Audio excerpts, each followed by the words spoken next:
구글 도서관 책 스캔 합법 저작권 보호 장치는 최근 미국 연방법원이 구글의 전자도서관 프로젝트 즉 도서관의 책을 모두 스캔하여 검색하여 볼 수 있게 하는 서비스에 대한 손해배상 청구 소송에서 구글의 손을 들어주어 논란이 많다. 즉 미 연방법원은 구글의 행위는 저작권법상의 공정이용, 페어 유스에 해당되어 저작권 침해가 되지 아니한다고 판시하였다.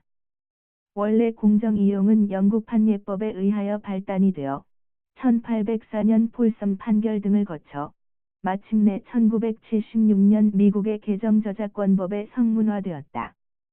이는 저작물의 통상적 이용권에 충돌되지 않으면서 저작권자의 정당한 이익을 해하지 아니하는 특별한 경우에 저작권자의 동의가 없어도 저작물을 이용하도록 허용하는 법리이다.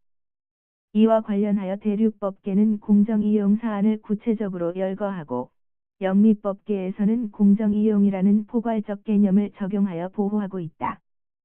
저작물이 가지는 공공성 즉 저작물은 개인의 창작물이기도 하지만 다른 저작물의 도움으로 이루어진 결과물이라는 점에 근거하여 한정된 범위 내에서 일반인의 이용 내지 접근을 허용한 것이다. 이는 곧 새로운 저작물을 창출하는 데에 기여할 것이기 때문이다. 이러한 측면에서 이번 미국 연방하급심의 판시 내용은 일면의 타당성을 가진다. 이는 디지털 환경하에서 저작권을 지나치게 확대하는 것은 부당하다고 보고 있다.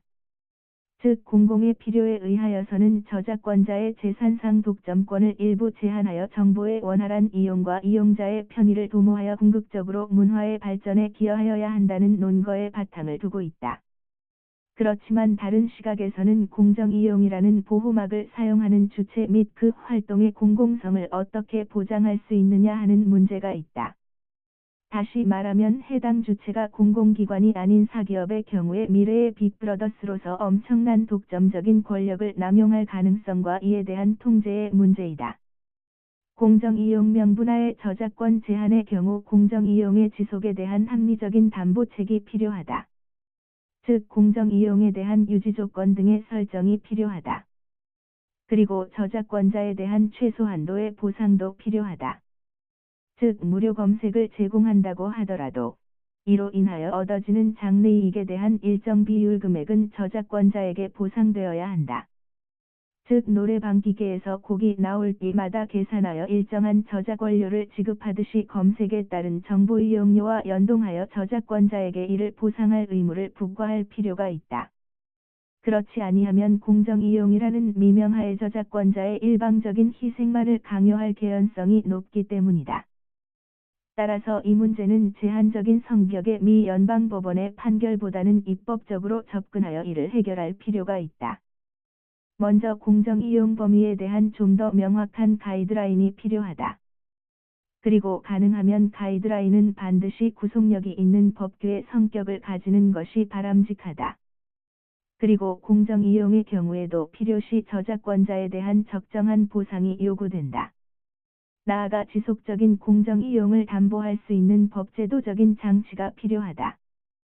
그리고 중요한 것은 공정이용의 허용 범위는 각 국가의 개별적인 특성에 따른 차이성을 인정할 필요가 있다. 특정 국가의 정치나 경제 논리에 의한 획일적인 해결은 문화 등이 다른 나라에서는 이를 그대로 받아들이기 어렵기 때문이다. 따라서 이번 구글 판결은 우리에게 시사하는 바가 적지 않다. 무엇보다 이를 계기로 우리나라에서도 디지털 시대의 저작권의 보호 및 공정이용이라는 현안에 대한 좀 더 심도 있는 논의가 필요하다. 이를 통하여 저작권자의 적정 보호와 관련 산업의 발전 도모라는 저작권의 기본 이념의 합리적 균형점을 찾기를 감히 기대해본다.